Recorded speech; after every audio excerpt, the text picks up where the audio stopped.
2.6 एक्झरसाइजसाठी हे 3 फॉर्म्युले आवश्यक आहेत आपल्याला. Summation R runs from 1 to n R म्हणजे 1 + 2 + 3 + 4 up to so on n पर्यंत जर असेल तर त्याची addition n into bracket n + 1 divided by 2. उदाहरणार्थ 1 2 3 4 10 पर्यंतची ॲडिशन आहे तुम्हाला. अगेन 1 + 2 + 3 10 पर्यंत. म्हणजे n किती घ्यायचा, लास्ट नंबर आहे तुमचा 10. म्हणजे 10 इंटू यांची ॲडिशन 10 + 1 म्हणजे 11 डिवायडेड बाय 2. 2ने 10ला डिवाइड केलं तर ही 55 येते. या पद्धतीने तिची ॲडिशन काढायची. आता तसंच त्यांच्या जर स्क्वेअरची ॲडिशन असेल summation R runs from 1 to n R square that is 1 square + 2 square + 3 square up to so on nth term. ती ॲडिशन कशी काढणार, n into bracket n + 1 second bracket 2n + 1 divided by 6. त्याच पद्धतीने त्यांच्या क्यूबची जर ॲडिशन असेल तर summation R runs from 1 to n R cube याचा अर्थ काय, 1 cube + 2 cube + 3 cube up to so on nth टर्मपर्यंत. तर ही जी काही 1 + 2 + 3 आलेलं आहे याचा जर स्क्वेअर केला तर त्याच्या क्यूबची ॲडिशन आपल्याला मिळून जाते. म्हणजे n into bracket n + 1 divided by 2 ब्रॅकेटचा स्क्वेअर. या पद्धतीनं आता आपले हे प्रॉब्लेम्स पाहू आपण. 2.6 लास्ट एक्झरसाइज. शेवटचे हे 2 पेज फक्त राहिले आहेत, हा अर्धा पुढचं. Find summation R runs from 1 to n first bracket r + 1 second bracket 2r - 1 हे आपल्याला सॉल्व करायचं. ह्या 2 ब्रॅकेटचं पहिल्यांदा मल्टिप्लिकेशन करू. Summation R runs from 1 to n as it is. आरनं मल्टिप्लाय केलं तर 2r² - r आलं, प्लस 1नं मल्टिप्लाय केल्यावर 2r - 1 2r - r झाला हा r म्हणजे 2r² + r - 1. समेशन सेपरेट जर केलं 2 कॉन्स्टंट बाहेर घेतला आपण तर 2 into summation r = 1 to n r² plus summation r = 1 to n r minus summation r = 1 to n 1. आता ह्याचे दोघांचे फॉर्म्युले तुम्हाला वरती दिलेले आहेत आहे की ना. हा 2 into r² formula n into n + 1 second bracket 2n + 1 divided by 6.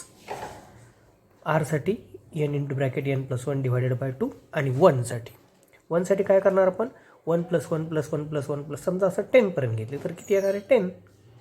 म्हणजे 10 टर्म्स घेतल्या तर 10, n टर्म्स घेतल्या तर काय येणार आहे n. आहे 2ने ह्या 6ला डिवाइड करा 3 आला. इथं n आहे, इथं n आहे, इथं आहे n कॉमन काढला म्हणजे n + 1 second bracket 2n + 1 plus n common आहे n + 1 divided by 2 minus n common आहे 1/1. फ्रॅक्शनची ॲडिशन करायची, ॲडिशन सबट्रॅक्शन जी होईल ती 3 2 1चं LCM आला 6. हा n ॲज इट इज ब्रॅकेटमध्ये 3नं 6ला डिवाइड केलं 2 आलं. 2नं ह्या दोन्ही ब्रॅकेटला मल्टिप्लाय करायचं म्हणजे 2 इंटू ब्रॅकेट यांचं मल्टिप्लिकेशन केलं पहा 2n² + 3n. हे डायरेक्ट 3n का लिहिलं, हे झालं 2n² + n + 2n म्हणजे n + 2n हे झाले 3n + 1 प्लस 2नं 6ला डिवाइड करा 3 आले. 3नं ह्या ब्रॅकेटला मल्टिप्लाय करायचं म्हणजे 3 इंटू ब्रॅकेट n + 1 मायनस 1नं 6ला डिवाइड केलं 6 आले. 6नं ह्या 1ला मल्टिप्लाय केलं 6 आले. ह्या 2नं ब्रॅकेटला मल्टिप्लाय करा, ह्या 3नं ब्रॅकेटला मल्टिप्लाय करा, हा 6n/6 असा बाजूला घेतला.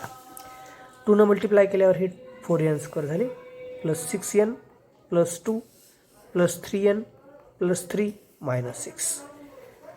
हे n/6 as it is, 4n² as it is, 6n आणि हे 3n 9n झाले आणि 2 + 3 5 मायनस 6 दॅट इज -1. हे आलं आपलं ॲन्सर. सेकंड त्याच्यातलं तर फाइंड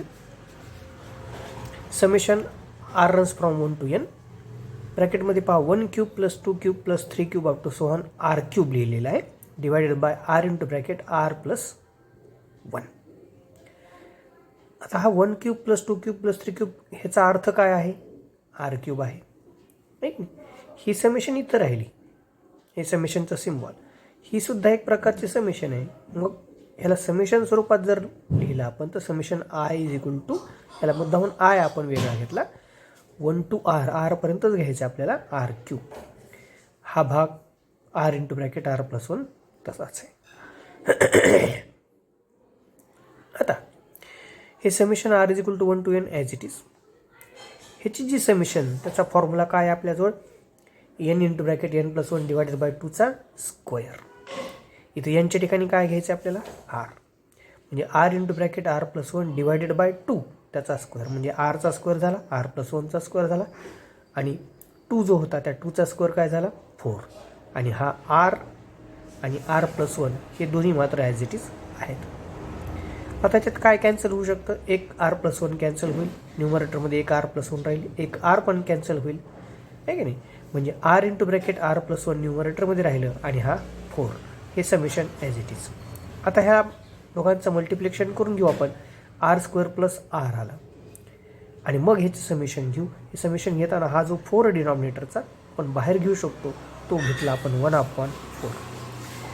ब्रॅकेटमध्ये समेशन, इथं हे लिहिलं नाही पहा मी, आर इज इक्वल टू, आता इथं जागा कमी म्हणून summation r is equal to 1 to n R square plus summation r is equal to 1 to n r. हा 1/4 घेतला. आर स्क्वेअरच्या समेशनचा जो फॉर्म्युला आहे तो लिहायचा आहे n into bracket n plus 1 second bracket 2n plus 1 divided by 6. आरसाठीचा formula आहे n into bracket n plus 1 divided by 2. हे दोघांचं मल्टिप्लिकेशन करू शकता तुम्ही, किंवा इथं काय केलेलं आधी मल्टिप्लिकेशन करण्याच्या आधी 2 फक्त कॉमन घेतला मी, हा 1/4 आणि हा 2 कॉमन घेतलेला 1/2 आला. n into bracket n plus 1 हा सुद्धा कॉमन घेतला, म्हणजे इथं राहिला 2n प्लस 1 डिवायडेड बाय 3. ह्या 6मधला 2 कॉमन काढला म्हणून इथं 3 राहिला, प्लस इथला 2 कॉमन आहे आणि हा n into bracket n plus 1 पण कॉमन आहे, म्हणजे फक्त इथं राहिला 1. म्हणजे हे झाले 1/8 n into bracket n plus 1. ह्या फ्रॅक्शनची ॲडिशन केली तर हे मल्टिप्लिकेशन आलं 2n प्लस 1, हे आलं प्लस 3, आणि हा डिनॉमिनेटरमधला 3, म्हणजे हे झाले 2n प्लस 4. ह्या 2n प्लस 4मधून काय केला, 2 कॉमन काढला, नाही डायरेक्ट केलं थोडंसं, इथं कमी जागा आहे म्हणून.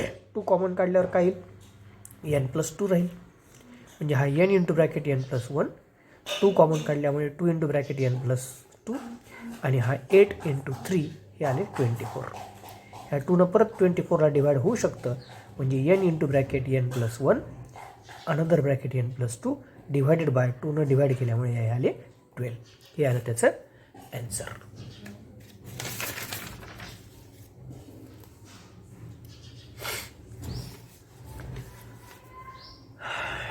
पुढचा एक घेऊ अजून, आणि शेवटच्या ह्याच्यात वेगळा घेऊ. फाइंड